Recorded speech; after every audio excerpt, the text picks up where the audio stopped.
dictating the wrap-up on the Butcher Benton package. I'm Lieutenant Dick Chasen. This hadn't been a routine case, and to find the answer, I've had to put a lot of little pieces together. It began on the day most cases can be called closed. It was the day before the butcher was to be executed. He was visited by his attorney, Paul Lowe, in the death house. It was at this first meeting the Butcher Benton case took its first switch. Well, that's it, Butcher. The evidence against you was so strong, the governor turned down your appeal. You're a rotten liar, Lowe. You started railroading me from the beginning of the trial. And now you're still trying to throw me curves. Look, I don't blame you for being edgy, but get this straight. I didn't double-cross you. I never worked harder for a client. You mean you never worked harder for a client to get him sentenced? You were a fool, Butcher. If you hadn't tried to double-cross Squeamy Ellis and Joe Marcelli, they wouldn't have turned state's evidence against you. But you had to get greedy. You wanted to keep the whole $600,000 for yourself. Well, the boys got sore, and I don't blame them. It was all your idea. You planned the whole job. You hired us. When you found out I'd staged the money, you decided it was time for me to die. You got those two crumbs to turn state's evidence on me. You stinking rotten mouthpiece. We both know that isn't true, Butcher. Now, look, what's the sense in not giving me the money? It's not going to do you any good. Well, I'll have the satisfaction of knowing that none of you three crumbs are going to spend it. What about Eva? Don't you owe her something? You tell me where the money is, I'll see that she gets your share. I've got a different idea. I'm going to kill you and Squeamy and Joe. Then I'll take care of Eva myself. You thick-headed ape, you're going to die tomorrow. Remember what I said. I'm going to get you, all three of you. Even for you, Butcher, that'd be quite a trick. So long, dead man. Remember what I said. I'm going to kill you, all three of you.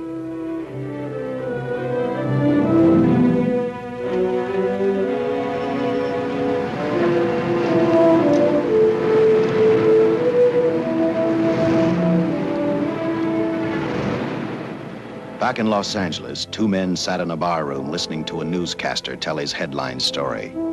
He played up big the butcher's threat to kill Paul Lowe, Squeamy Ellis, and Joe Marcelli for their having turned state's evidence against him. Squeamy Ellis didn't seem happy over the butcher's threat. Neither did Joe Marcelli. But they had figured, once a dead man, always a dead man. But this was one time everyone was in for a surprise, including the entire police department.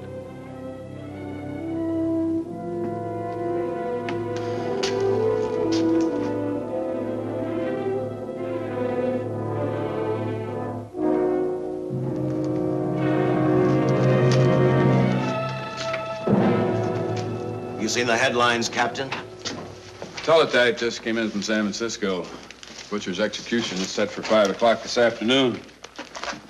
And like the newspapers say, he still refuses to talk about that stolen money. Well, I still have hopes of coming up with something. That's what I dropped by for, Dick. With Butcher's execution, the department's marking it case closed. That means you'll be reassigned. I've spent a whole year trying to break this case. As far as I'm concerned, Butcher's death is just the beginning. Of course, I can't prove it, but I think that Paul Lowe was the top man. And even though I have to keep working on it while off duty, I'm going to get Lowe, Squeamy Ellis, and Joe Marcelli. Okay, Lieutenant. Officially, I've taken you off of the case. Unofficially, I wish you luck. Do me a favor. Keep me posted. Will do. Thanks, John. I headed for Eva Martin. She worked in a local burlesque house. I'm a cop, and my job is to ask questions and get answers. So I decided I might as well start again with her.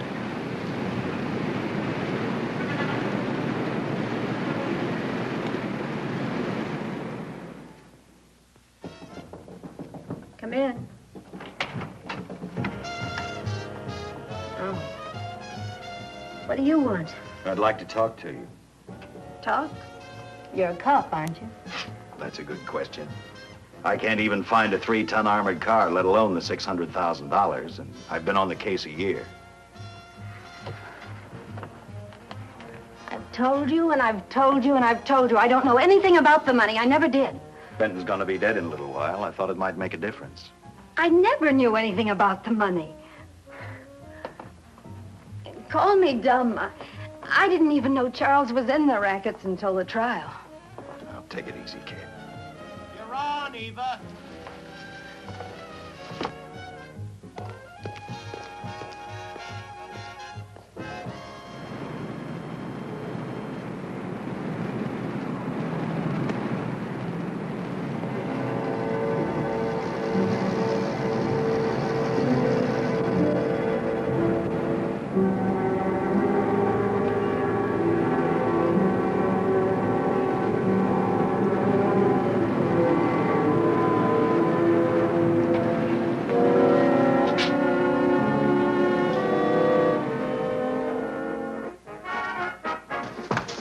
Honey, here's your wrap.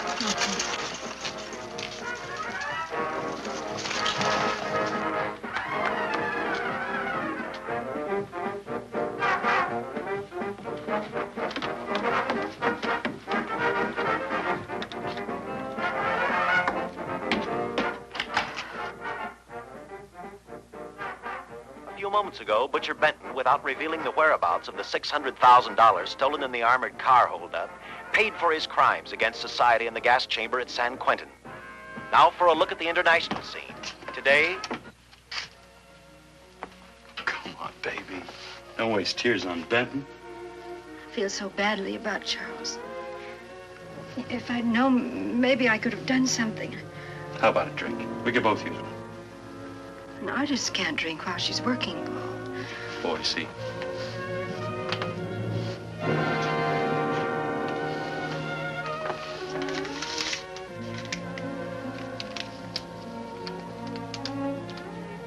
What's that? Well, now what's the matter? It's a message from Charles. He told me to open it if he died. Finale, Eva. All right. How about a steak after the show? No, thanks. Not tonight, Paul.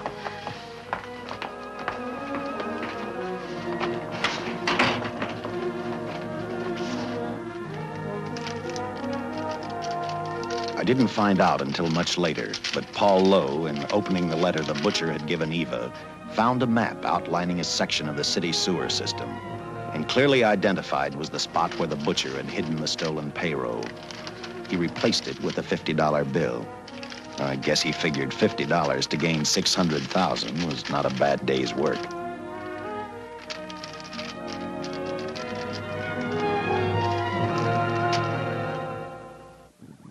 And a few hundred miles away in San Francisco, the case took another switch, which turned the next 72 hours into one long, hideous nightmare. Dr. Bradshaw, a distinguished biochemist, was making preparations for a final experiment which he hoped would lead the way to a cure for cancer. He'd been successful with laboratory animals. The last step called for a human body. And Dr. Bradshaw's assistant quickly made a deal with a local mortuary and returned to the laboratory with the dead body of Butcher Benton.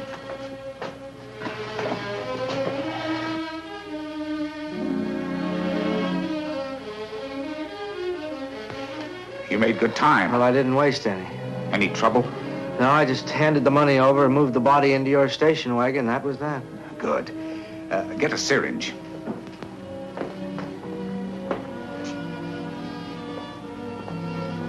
He's in good shape. Well, I hope so. We'll get other blood samples later. We'll run this one through fast. Right. Now wheel him into the machine and then raise him. Right.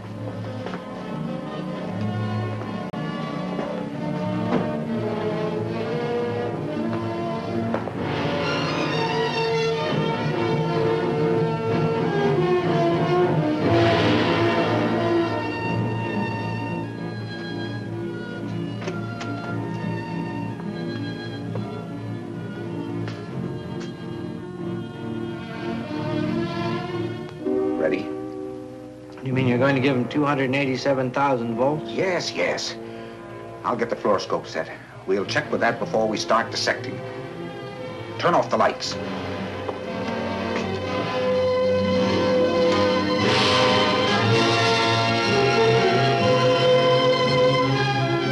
There you are, old boy. If you respond properly and my theory is sound, you'll be more famous dead than alive. Throw the switch.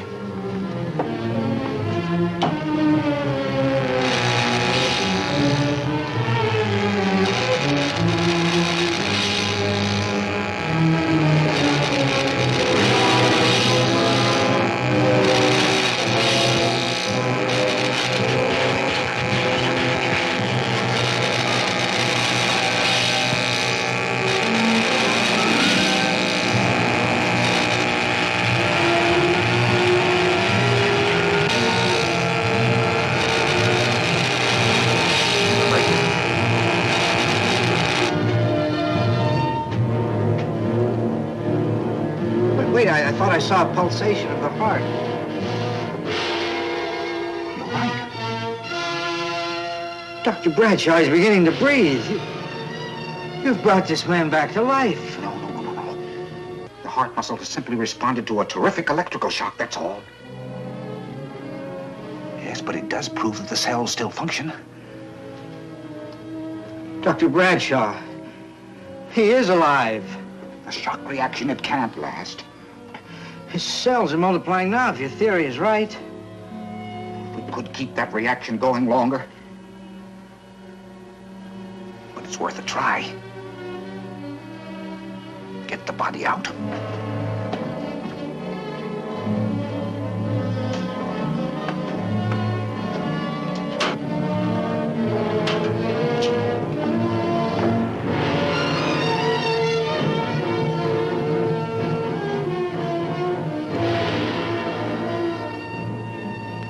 Get some adrenaline from the supply room. Some amyl nitrite, too.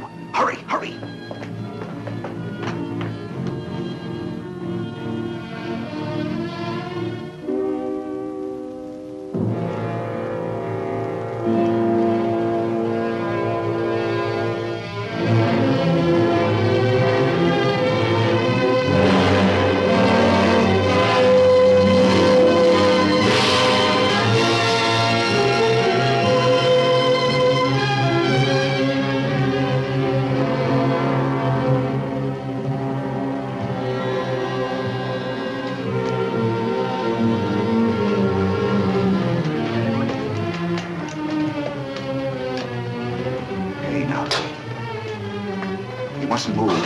Your heart can't stand the strain. Now you must lie still. Please, please. Easy now. Easy. Easy. You must lie. Easy, please. Oh!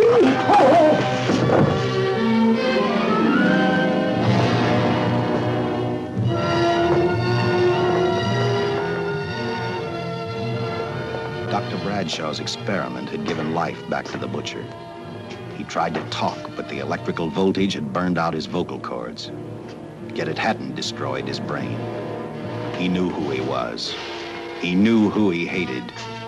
As he stumbled about the room, I think he thought only about one word: kill Lowe, Squeamy, and Joe Marcelli. The tremendous electrical voltage that Dr. Bradshaw had given the butcher had increased his cellular structure to the point where he was no longer a man.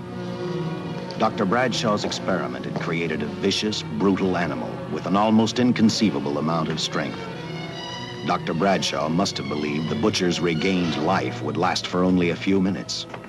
Therefore, instead of calling for help, the doctor decided to handle his creation alone. Now, easy, Benton. Just relax. I'm a doctor. I want to try to help you. Do you understand me? You're in my laboratory. The execution was carried out and you were declared dead. I tried an experiment on you and brought you back to life, although I didn't intend that. Now, you've had a great shock. Now come and sit down. Now, be quiet. Now, come and sit down. Take it easy. That's the boy.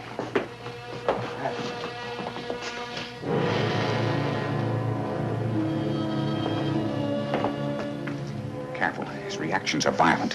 How do you explain this? Each cell must have multiplied 100 times, perhaps thousands. His strength is unbelievable. No, it's too late for the amyl nitrate. I want to get some blood samples, make some tests on him, find out what's happened. Get me a syringe.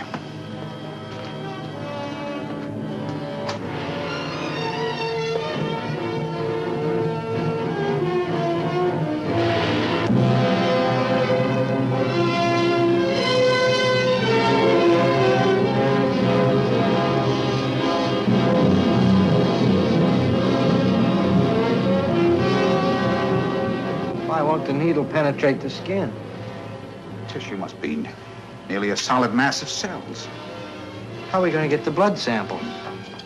Surgically, perhaps.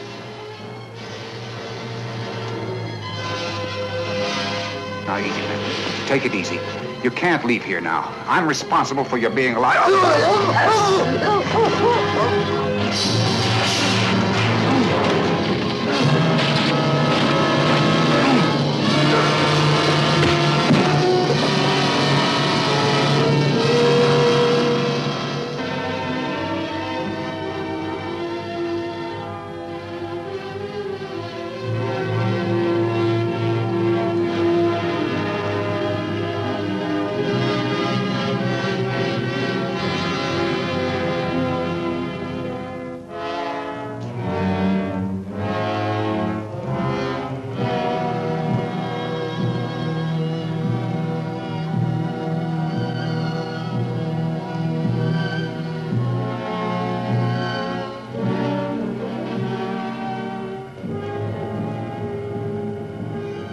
Towards the end of this case, Captain Lauder and I found out the doctor and his assistant had been murdered. But I'm getting ahead of my story. The butcher didn't know how he had been brought back from the dead, and he didn't care. All he knew, he was alive. Then this monster-made man started thinking about Los Angeles.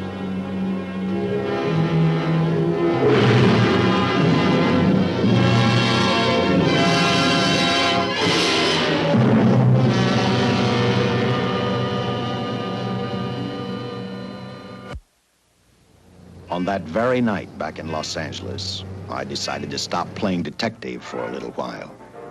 I went to the burlesque house to ask Eva to have dinner with me. After all, the butcher was dead, and if I got lucky, sooner or later, I figured Paul Lowe would lead me to the stolen payroll. In a way, that possibility made me even feel better.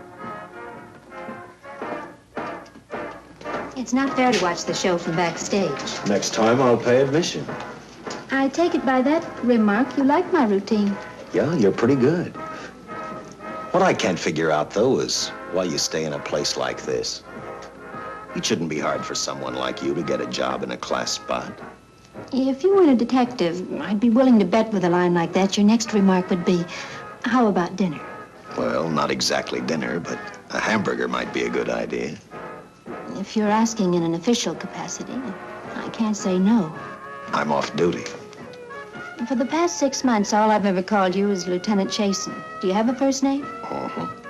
Dick. Give me 10 minutes for a quick change, because you just made yourself a date, Lieutenant. I mean, Dick.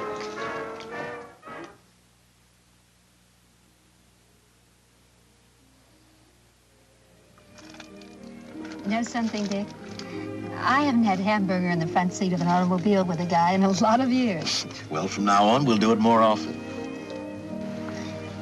It's funny. I always figured a policeman wasn't really a human being. I mean, unless he was arresting someone or trying to solve a case, he was unhappy. Shows you how wrong you are. In fact, everyone on the force gets fed up occasionally with the job they do. Maybe we're more human than anyone else. We see so much trouble, we get to hate the word.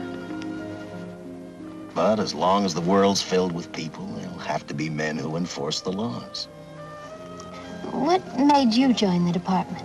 Now who's making with the questions? No, honest, I'd like to know. Well, it's really a very short story. When I got out of the Air Corps, I knocked around for a while. Well, I went to work for an oil company. One day, I went back to college on the GI Bill. Just before graduation, I noticed all about the police department exams. Seemed a pretty good thing to do with your life, so I took the exams, passed, then went on from there. If I ask one more question, will you give me a straight answer? Try me. Am I still part of the Charles Benton investigation? I mean, right now. I don't think so. As far as the department's concerned, when Benton was executed, the case was marked closed. But inside of me, that's not good enough. I don't follow you. Well, the $600,000 is still missing. And a fast-talking underworld lawyer like Paul Lowe is walking around a free man. Someday, no matter how long it takes, I'll get him and the money. Until I do, the Benton case for me is not closed. I give you my word, Dick. Charles Benton never told me anything about the money. Oh, I've been sure of that for a long time. But how did you ever get mixed up with anyone like the butcher? As trouble ever started, it just happened. I had a roommate who used to date Benton all the time. One day she packed and left for Chicago. Benton carried a torch for her, and he used my shoulder to cry on. First thing I knew, we were having dinner together, and a few weeks later, I was labeled by the police as this #1 suspect and Benton's girl. But it was never like that. I made only one mistake. I felt sorry for him. You mean, until he was arrested for the robbery and the killing, you had no idea how he earned a living? I know this is going to sound crazy, but I only went out with Benton a couple of times. And all we ever talked about was Madge, my old roommate. The last time I saw him, he tried to get too friendly, and that's when I told him he had the wrong girl. But like I said, I'd already made my mistake. What about the burlesque house? How do you two fit together? You sound like a lot of other people. I left a small town a couple of years ago because I won a beauty contest, and the first prize was a screen test. Da, da, da, da, da. After which, nothing happened? That's right. Only, it was pretty rough. And then one day I read an ad about girls wanted for a burlesque show. I auditioned and I got the job. You know something? It's like any other job. If you're looking for trouble, you can find it even in a schoolroom. Well, when the screen test didn't work out, though, why didn't you go on home? Well, first you have to have a home to go back to. My folks are dead, so Los Angeles was as good as any place else. I don't know about you, but I do 8 shows a day, and at this hour, I'm bushed. I know what you mean. Mind if I drive you home? No. And I'll tell you something else. I haven't minded anything about tonight. Not even the hamburger. I kept playing tag with Lowe. He made 4 telephone calls. 3 of them didn't interest me, but one did.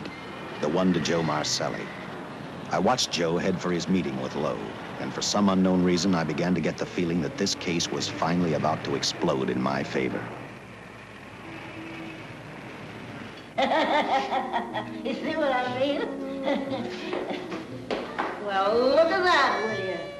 I seen him stagger on 2 legs, but he's doing it on 4. Shut up, you flea bag. Well, look who's calling names. At least I ain't a squealer, a stoolie. I warned you before. All right, Harry, that's enough. I'll take care of him. I want to talk to him. Okay, Mr. Lowe. With any future business you've got with this psycho, take care of it upstairs in your office. If he keeps showing around here, sooner or later he's going to get slugged, cripple or no cripple. All right, shut up, Joe. Sit down.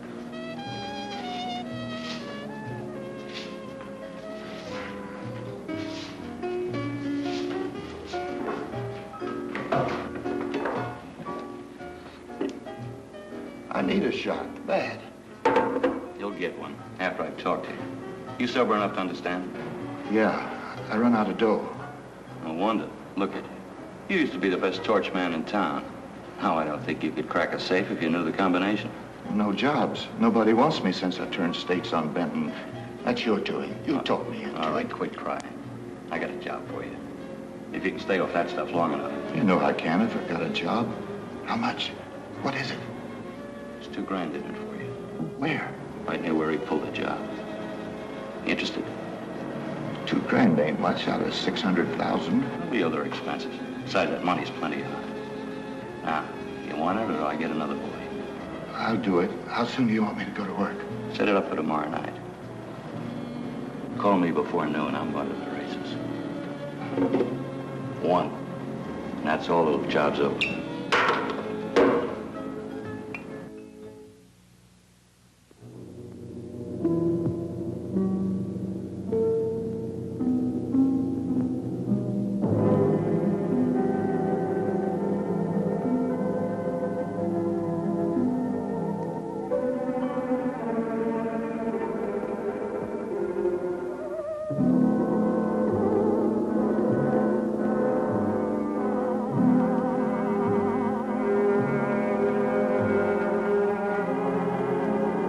Butcher was walking slowly toward Los Angeles. He'd traveled through wooded hills to prevent being seen by anyone. Finally, he came to a quiet road. He stopped to get his bearings. And then he saw her, and he saw something else, an automobile. For the butcher, that rang a bell. With a car, he knew by the next afternoon he'd be in Los Angeles in plenty of time to catch up with the 3 men who had double-crossed him.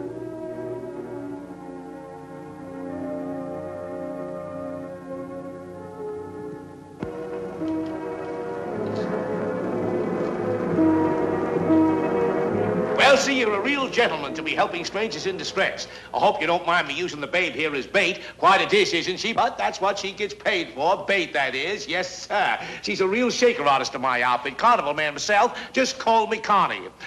Yeah. Well, friend, we're in a little bit of difficulty here. Got a flat tire, brand new car, no tools in the back. Why, some of these dealers make my carnival grifters look like babes in the woods.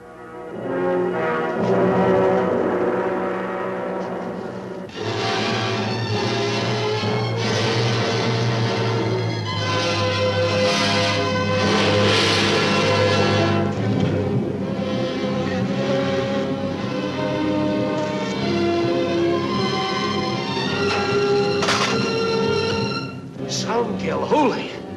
Say, who you with, friend? Let it down. Let it down. No matter who you with, friend, believe me, I can do better for both of us. I'll make a fortune for the both of us. Oh!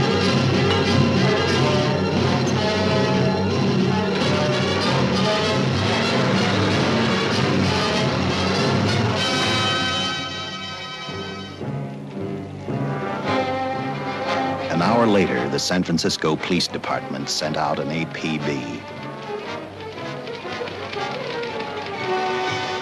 Squads were sent to various parts of the countryside.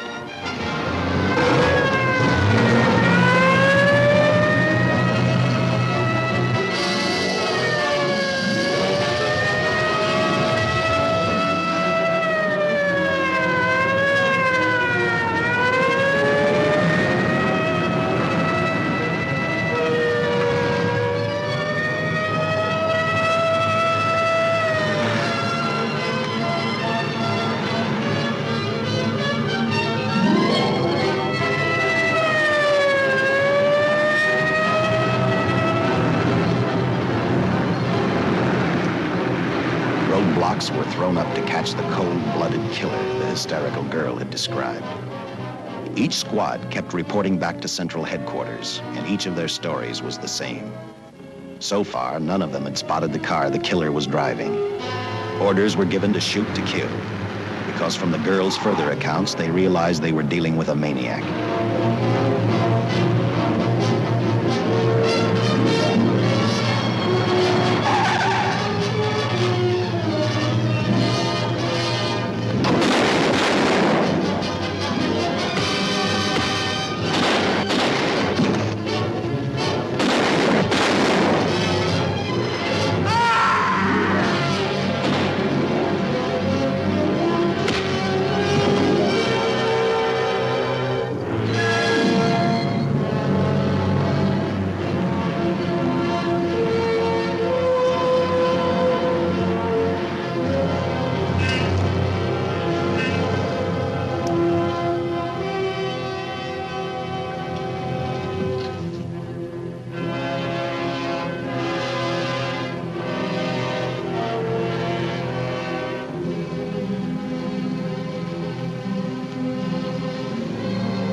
I trust that this information will answer all of your questions. If I can be of any further service, let me know. Sincerely, J.I. Louder, Captain Police, L.A. Another all points from CHP, Captain.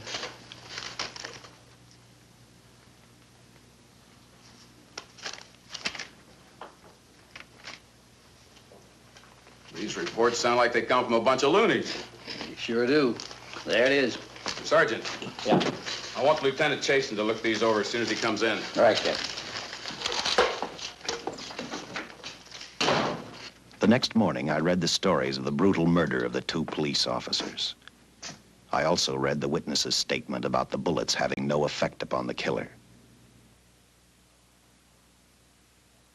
I felt sorry for the witness, and I thought about how easily a person's mind can become confused when suddenly they receive a brutal shock. I didn't believe a man existed who could not be stopped by a slug from a .45. Good morning, Captain. You and the rest of the force are going on 24-hour duty. Seen the headlines? You mean this guy that's running amok up north? Yeah, the latest report, he's killed 2 police officers. Made a getaway in a green coupe heading south. I've got a hunch this killer's gonna be our baby.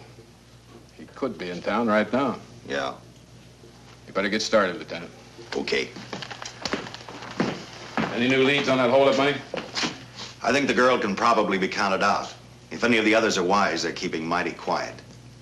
Well, let it ride for now. The whole force is gonna be on the spot until we catch this killer.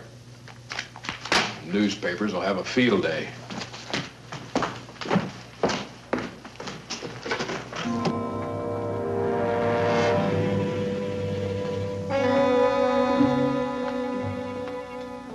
We were wrong about 2 things.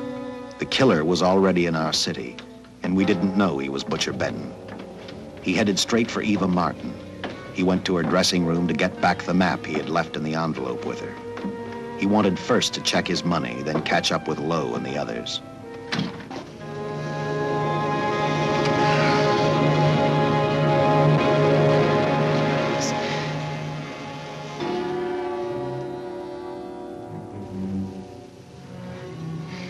Can't be.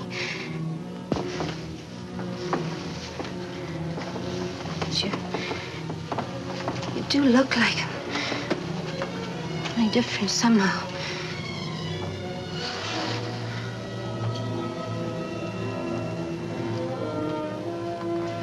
It is you. Why didn't somebody tell me? What's happened, Charles? These look like bullet holes. Are they?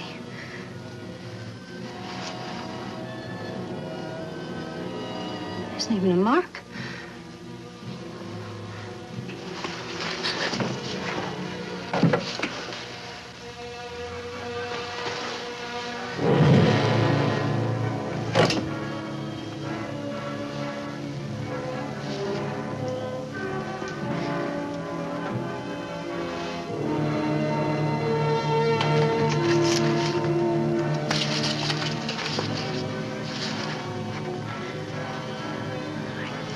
I opened it like you told me, and I found the $50.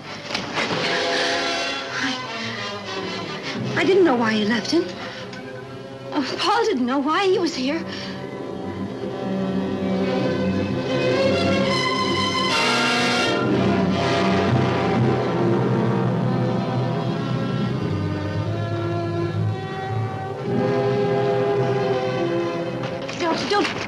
Don't get crazy. The name of Paul triggered his hate. He left her dressing room and started for Squeamy Ellis and Joe Marcelli's place. Because he knew, with them out of the way, Paul Lowe couldn't open the strongbox where the money was hidden. He thought of Squeamy and Joe first. He was saving Paul Lowe for last.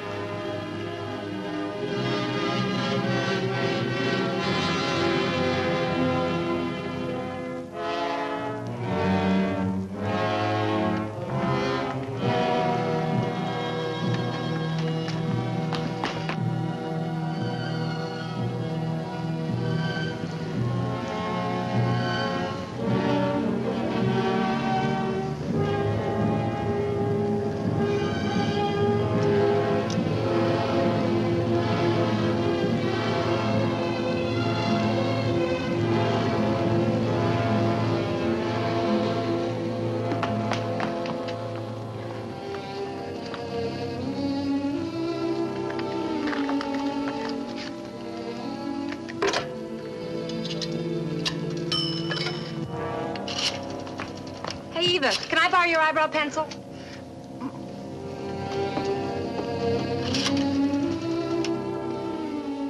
Operator, get me police headquarters. Lieutenant Chasen, please. When do you expect him? Well, tell him Charles Benton is alive, and even bullets can't stop him. I'm not crazy. Just say a friend of Charles, he'll know.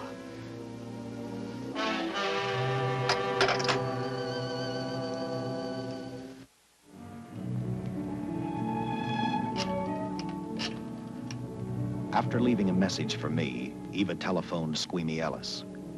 She tried to tell him the butcher was alive and on his way over to kill him. Squeamy didn't believe her, and in a way you couldn't blame him.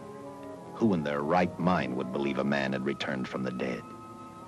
What Squeamy actually believed was that the butcher, before his execution, had hired a killer to carry out his threat.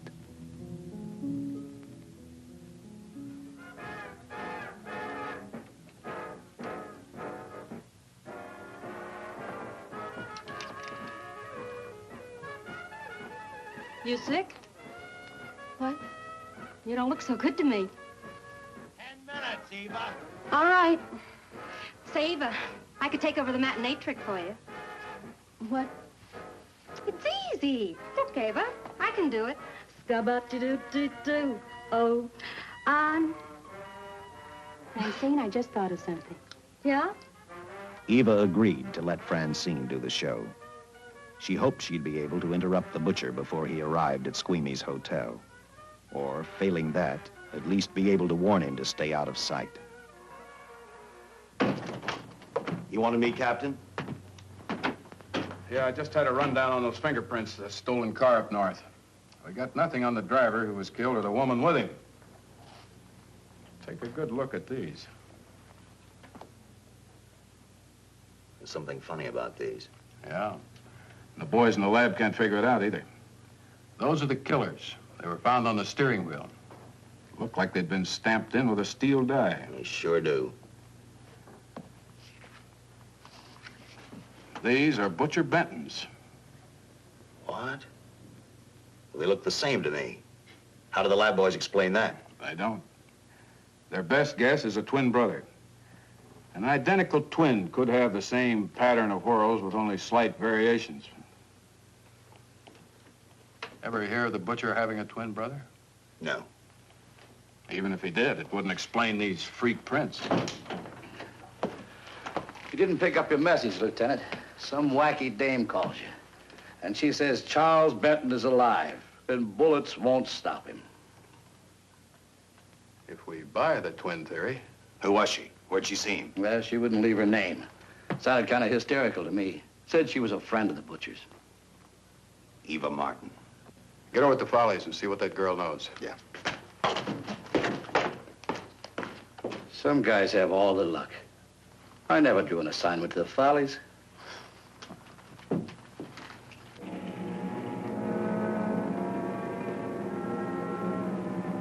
Meanwhile, the butcher headed for Squeamy's hotel.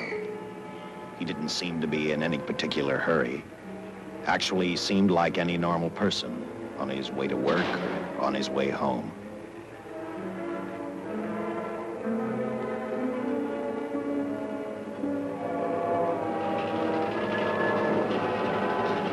He rode up Angel's Flight, arrived at the top, scanned the hotel building, and then noticed the only exit from Squeamy's apartment, a fire escape.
butcher was figuring his next step.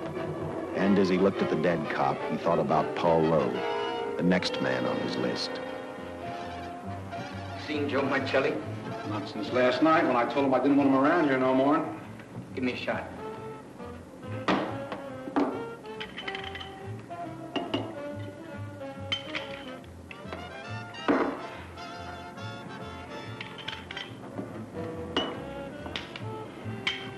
Look, I need help. Just found out that Benton hired a killer to get me. He's after Joe, too. Then drink up and get out. I don't want no trouble around my place. You're a real pal. Drink up and get out, I said.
Operator, get me the police!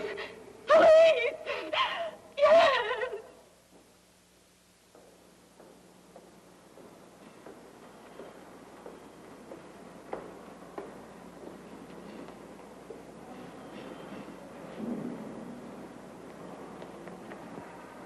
What's happened? A guy named Squeamy got thrown from the 5th floor. He's deader than a mackerel. Customer of mine. You mean Squeamy Ellis? Yeah, that's it. Just Squeamy. No one else was killed. Ain't one enough?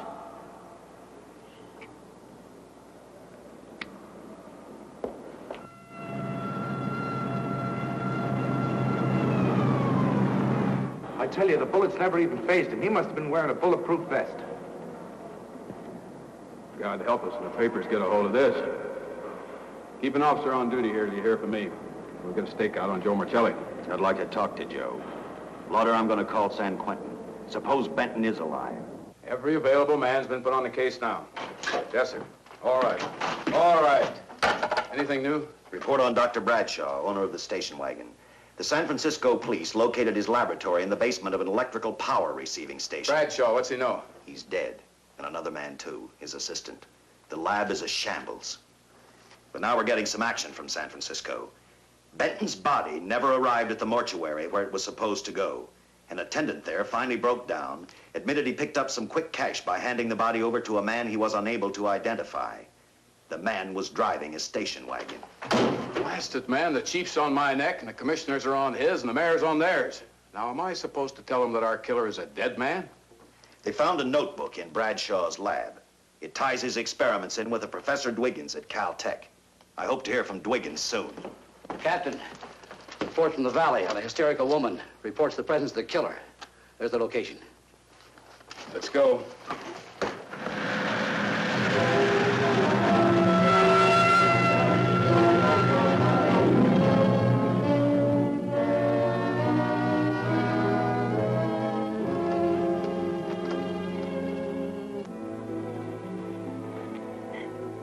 You and your boyfriend had a little fight, and he got out of the car to take a walk.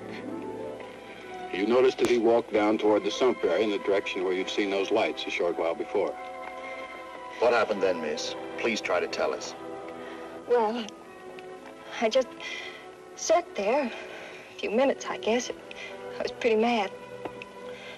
Then there was a loud crash, like heavy metal, sort of, from down here. I got out of the car to get a better look. I heard Jimmy cry out something. I couldn't make out the words. Then down here, in a patch of light, was Jimmy. And coming toward him was this man. Big man. Lifted Jimmy up over his head like he didn't weigh a thing. Jimmy screamed. Just once, before he broke Jimmy's back. I heard it snap, not far away. Then I started running till I found this house. They let me use the phone. Thank you, mate. We'll see that you get home all right now. O'Malley, see that the young lady gets home all right. Paul Lowe, while driving to his office, heard a radio commentator report the murder of Joe Marcelli. And what shocked him most was when the broadcast identified the killer as possibly being the butcher. Lowe headed straight for Eva Martin at the Burlesque Theater. Oh, you gave me a start, Mr. Lowe. What are you doing here? Where's Eva? Oh, I'm taking her place. I'm going to wear her costumes. What's it to you? I asked you, where's Eva? Hey, don't get physical. Well, watch your tone of voice, Buster. I told you. Little Eva isn't here. I could see that for myself. Where is she? She's at police headquarters. That's where she is. Yes, sir. No, sir. Captain Lauder's still with the mayor. The killer dropped out of sight. He was last seen in the Hollywood area. Yes, sir. We know he's dangerous. Every angle's being covered. Yes, sir. I'll tell him.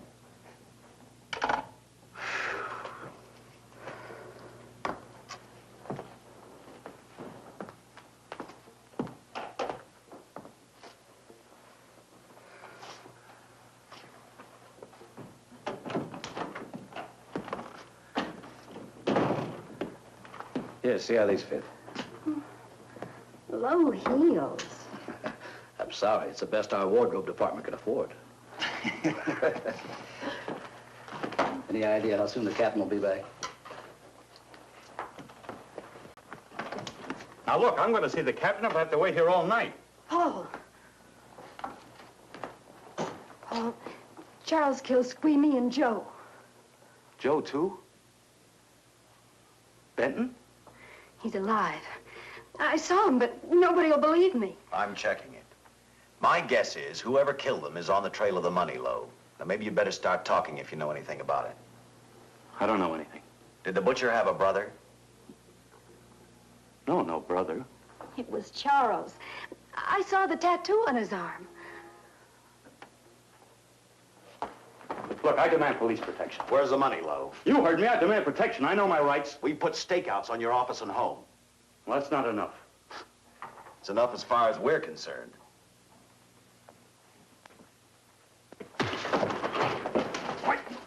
Now you gonna book me, Sergeant? Dan, throw away the key.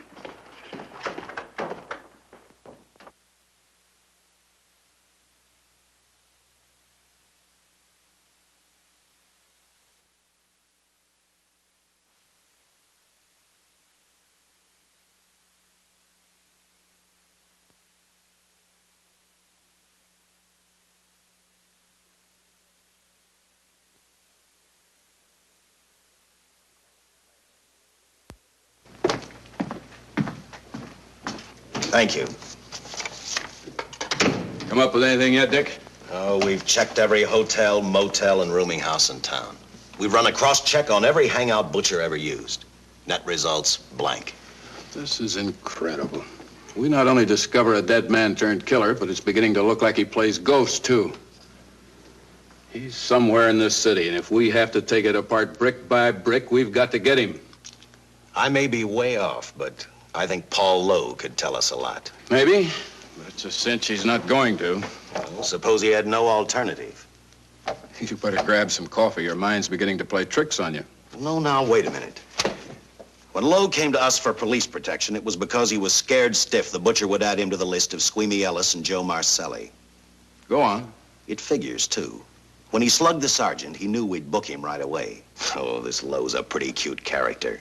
But we can play the same game. You mean we'll threaten to release him? Well, not exactly. You tell him you realize that he was excited, that throwing the punch was accidental. Tell him we're not going to make a charge, that he's completely released. Lieutenant, you know we can't do that. Lowell made his first mistake when he hit the sergeant, and that'll get him a year. As far as the department's concerned, at least it's a small victory. If my hunch is right, Lowe won't want to be on the streets with the Butcher looking for him. And he may talk, and talk a lot. Enough maybe for us to get rid of him permanently. Even lead us to the Butcher. If he's frightened enough, that might work. But if it doesn't... No, Dick, I'm not going to release him. I want him out of my way so bad I can taste it, but not bad enough to be responsible for getting him killed. The good thing about that, Captain, is the fact we know it, but Lowe doesn't. Let's give it a try. All right, Lowe. Come on out. I think you'll find everything in there. You're free to go, Mr. Lowell. Wait a minute. Who do you think you're kidding? You arrested me for assaulting an officer. Court, I'll plead guilty. With luck, I might get off with 6 months. For a lawyer, you're forgetting a very important point. If no charge is made, there's no trial. It was a tough day for everyone. We figured your nerves were on edge, and when you threw the punch, you didn't know what you were doing. I've squared everything with the sergeant. It's all over, all forgotten. Yeah? Why'd you bring a stenographer? Simply because I wanted a record of our conversation at the time of your release. Okay, Lowell, let's go. Oh, wait a minute. Once out on those streets and I'm a dead man. You let me go, you'll be responsible for murder. Oh, come off it, Lowe. You're imagining things. You know the Butcher threatened to kill me. You set me free, he'll do it. Well, that's just a risk we'll have to take. But the way I look at it, Mr. Lowell, you'll be okay. Look, Captain, I'll make a deal with you. You keep me here and I'll tell you how to recover the money. Maybe even catch the Butcher. No deals, Lowell. You'd probably tell us anything just to stall for time. Come on, let's get out of here. Now, wait a minute. All right. I'll tell you the truth. Start taking this down. I, Paul Lowe, hired Butcher Benton, Squeamy Ellis, and Joe Marcelli to pull off the armored car holdup. And then Lowe continued with his confession. He told us about finding the map. He showed us the exact location of where the Butcher had hidden the stolen payroll. And he gave us a most important answer. The explanation as to how the Butcher was able to elude detection. His means of escape was the sewer system beneath our city.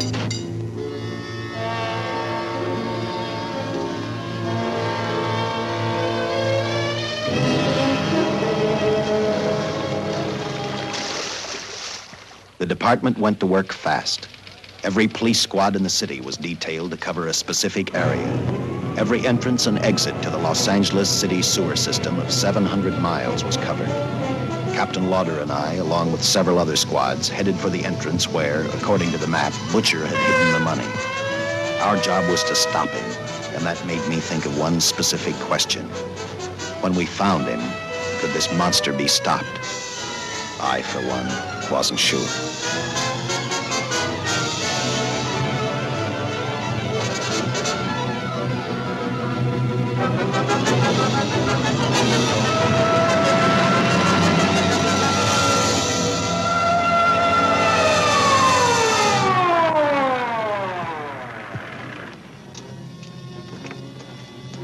Everything all set, Lieutenant?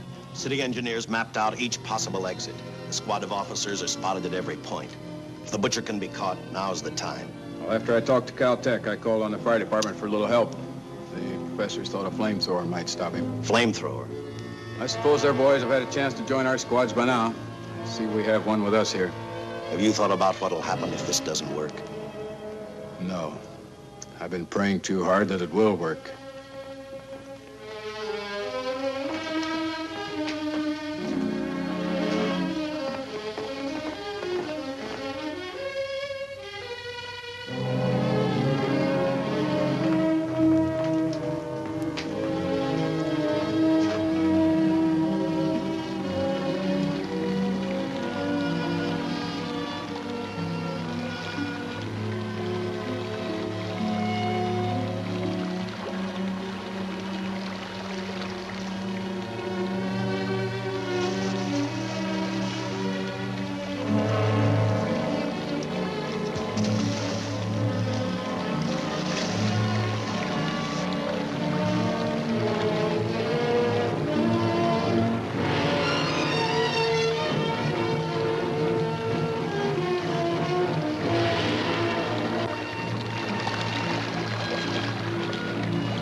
This is where we split up.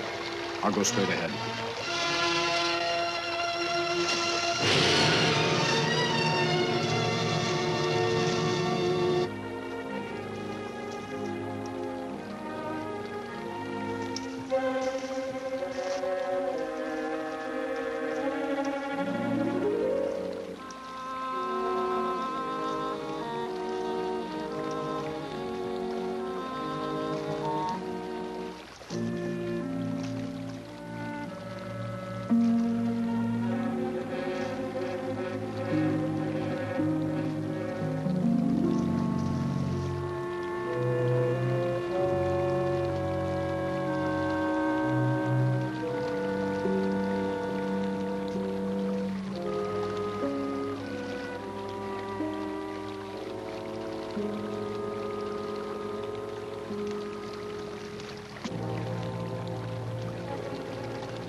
If this map's right, we're off our course.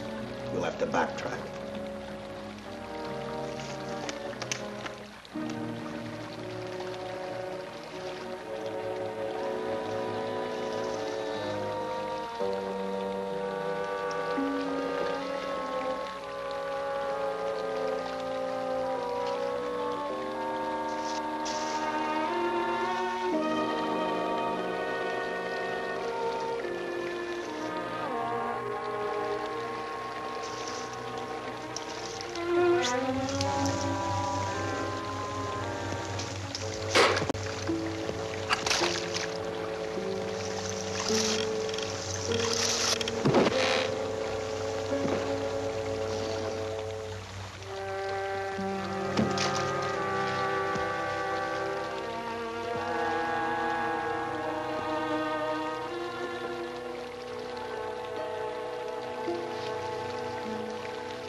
And the tremendous shock of electricity that brought the butcher back to life destroyed him. The $600,000 stolen in the armored truck robbery has been recovered. Case closed. Well, here are the scientist's comments for your records. I had to fill in a few spots with my own guesses, but I guess that's about the size of it. Did you get any sleep? Oh, some. Not much. How's the girl today? Well, I called the hospital about an hour ago. She'd gone. Gone? Where? Well, she told him she was a working girl and that she'd been away from the job too long already. Quite a girl. Yeah. Say, how about that time off I've got coming? 48 hours, beginning right now. With some rest, Dick.